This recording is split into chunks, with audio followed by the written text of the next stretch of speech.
Welcome to the Innate Immunity module, where we're going to learn about induced innate immune responses. In this talk, we're going to look at why certain innate immune responses are induced, and we learn about what are PAMPs and PRRs.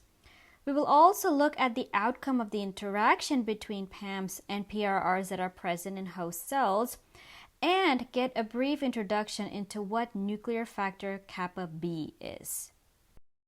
Now, some proteins and cells that play critical roles in innate immune defenses are always present in the host body. These include proteins like lysozyme, defensins, or complement proteins. Thus, they are constitutively present.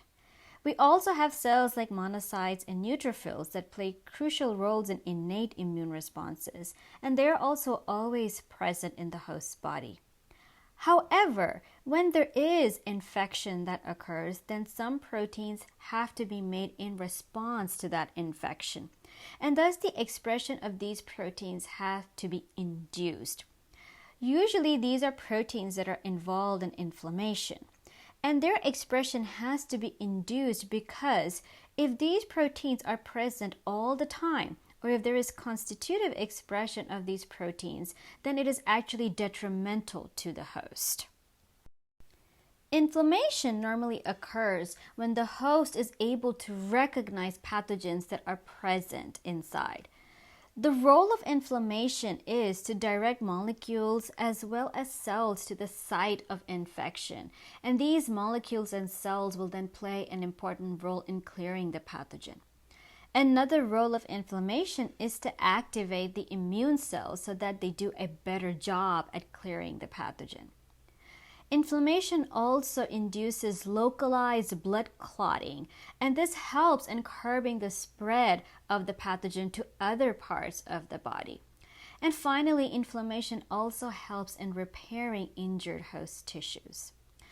Now, inflammation is triggered by the production of different molecules like cytokines, chemokines, and other types of mediators like histamine.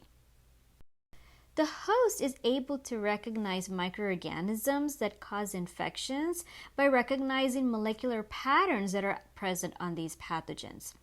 These patterns are called as pathogen-associated molecular patterns, or PAMPs. The PAMPs are recognized by molecules made by host cells, which are pattern recognition receptors, or PRRs. Now, the pattern recognition receptors are not only able to recognize PAMPs, but they're also able to recognize damage-associated molecular patterns, or DAMPs. And these patterns occur when there is damage to tissues.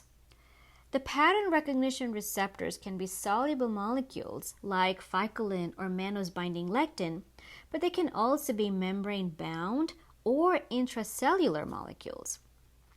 The pattern recognition receptors that are present in host cells come under different families. Some come under the toll-like receptor, or TLR, family of proteins, while others come under the NOD-like receptor, or NLR, family of proteins. We do have pattern recognition receptors that belong to the RIG1 family of proteins, as well as the STING family of proteins. When a pattern recognition receptor that is present in the host cell recognizes PAMPs on the pathogens, then signaling pathways are activated in the host cell. The outcome of this signaling pathway is the activation of proteins that include transcription factors. Now, these transcription factors that have been activated through the signaling pathway can induce the expression of different types of genes that include genes like cytokines and chemokines that mediate inflammation. Now, these cytokines and chemokines can not only mediate inflammation, but they can also trigger other processes like chemotaxis, as well as activation of immune cells. Signaling pathways that result from the interaction between PAMPs and pattern recognition receptors usually activate a transcription factor called as NF-kappa B. Upon activation, NF-kappa B is able to bind to DNA and transcribe target genes, which include genes that encode for cytokines and chemokines. Now, under normal circumstances, NF-kappa B is kept in the cytoplasm, and this occurs due to its interaction with another protein called inhibitor of kappa B, or I-kappa B. Due to this interaction, NF-kappa B is unable to go to the nucleus where it can transcribe genes. However, when a signaling pathway is initiated, that signaling pathway usually results in the phosphorylation of I-kappa B. And this phosphorylated I-kappa B is then ubiquitinated and degraded by the proteasome that is present in the cytoplasm. The degradation of I-kappa B then allows NF-kappa B to translocate into the nucleus where it can bind to DNA and transcribe genes. We will see activation of NF-kappa B in a lot of signaling pathways that involve the interactions between PAMPs and pattern recognition receptors.